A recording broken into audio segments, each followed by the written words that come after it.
सवाल भाई, ये लाइट डिम कर दो थोड़ी सी, मुझे शक्ल दिख रही है। एक छोटा सा मेरा सवाल है आपसे।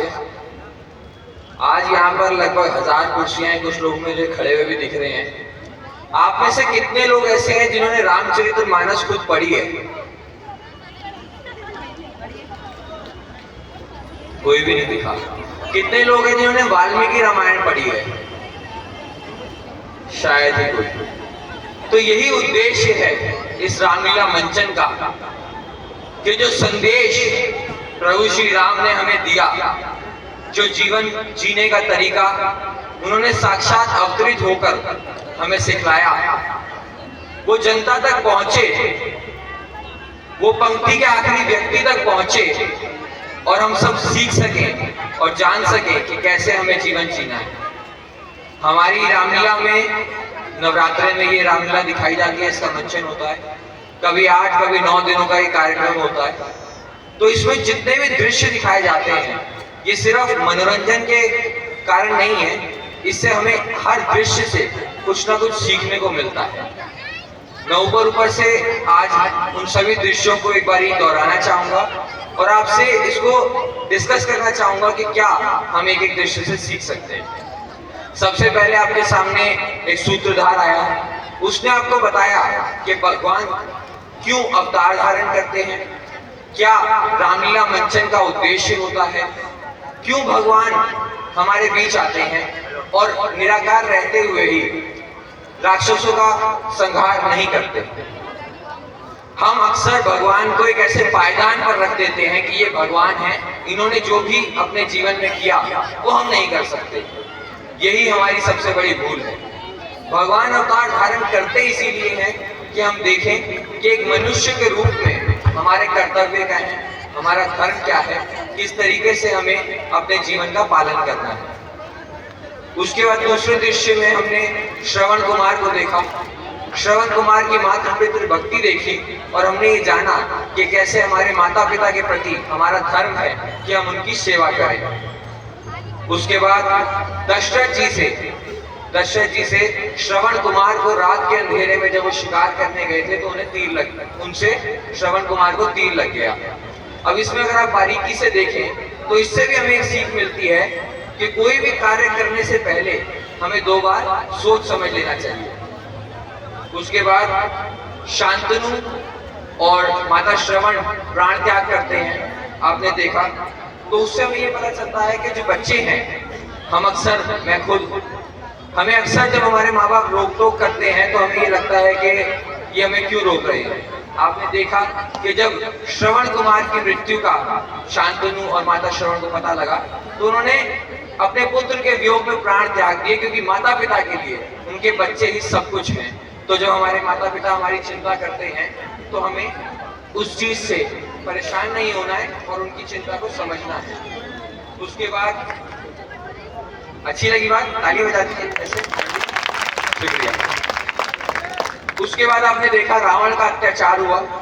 जब भी किसी को शक्ति मिलती है, आपने एक कोट सुना होगा, power corrupts and absolute power corrupts absolutely.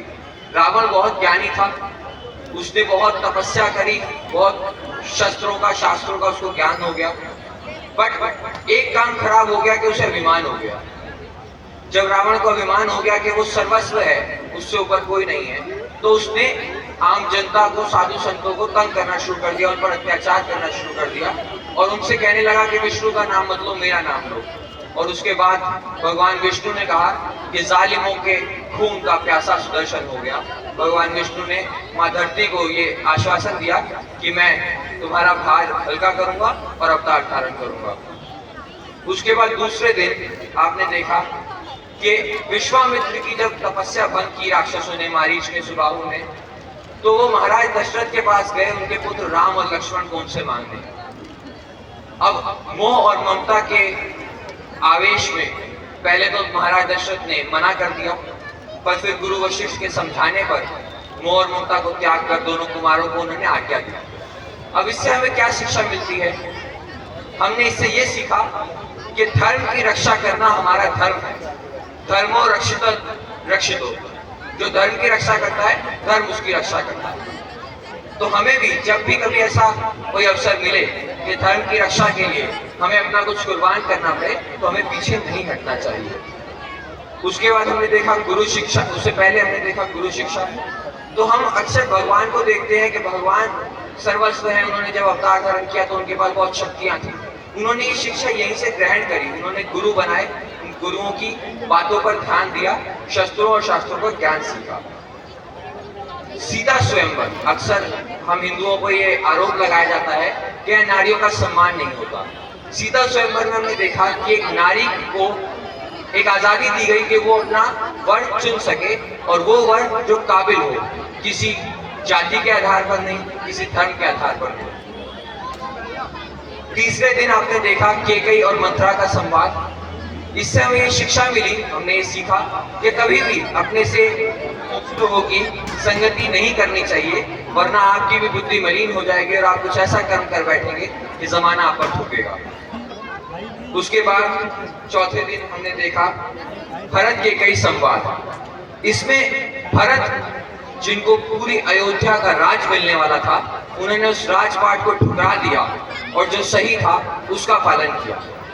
यहाँ पर एक बात मैं और जोड़ना चाहूंगा कि राम, लक्ष्मण, भरत, शत्रुघ्न 4 भाई हैं, हम सब जानते हैं, लेकिन 4 ही क्यों? हमारी सनातन संस्कृति में हर चीज को किसी चीज के साथ जोड़कर समझाया गया है। ये 4 भाई 4 पुरुषार्थ के प्रतीक हैं। राम धर्म है, लक्ष्मण काम है, शत्रुघ्न अर्थ है और भरत मोक्ष है। इसीलिए लक्ष्मण राम के साथ वनों को गए, क्योंकि काम को हमेशा धर्म के साथ संलग्न रहना है। शत्रुघ्न ने राजधानी नहीं छोड़ी, क्योंकि अर्थ राजधानी से बाहर नहीं जा सकता, और भरत ने खड़ाओं को सिंहासन पर रखकर राज चलाया, क्योंकि धर्म के प्रतीक को रखकर भी अगर साधना की जाए तो मोक्ष की प्राप्ति हो सकती है। उसके बाद हमने देखा कि राम और लक्ष्मण वनों को गए, खेवट से उनका भेंट हुई। एक मनुष्य के रूप में भगवान श्री राम को भी एक नदी पार करने के लिए एक खेवट की आवश्यकता पड़ी। तो हम लोग ये विचार अपने मन में कभी ना लाएं कि हमें किसी की जरूरत नहीं है, हमें कई बार ये अभिमान हो जाता है। इसी प्रकार से हर एक दृश्य हमें कुछ संदेश देता है। तो मेरा आप सबसे यही अनुरोध है कि इस मंचन को सिर्फ मनोरंजन के व्यू से ना देखें, हर दृश्य से कुछ ना कुछ सीख लें। जटायु के प्रसंग से हमने सीखा कि जब एक नारी की अस्मिता पर बात आए तो हमें अपने प्राण न्यौछावर करने से भी पीछे नहीं हटना चाहिए। शबरी के दृश्य से हमने सीखा कि भगवान श्री राम ने ऊंच नीच को पाटते हुए एक शबरी के छूते बेर खाए। सुग्रीव से संधि से हमने ये सीखा कि भगवान राम अगर चाहते तो बाली से भी संधि कर सकते थे। बाली 2 दिन में रावण को भगवान राम के कदमों में ले आता, लेकिन उन्होंने एक अधर्मी से दोस्ती ना करते हुए सुग्रीव से दोस्ती करी और बाली का भी वध करके हमें ये संदेश दिया कि जो नारी की अस्मिता पर हाथ डालेगा उसको धोखे से भी मारने में कोई पाप नहीं है।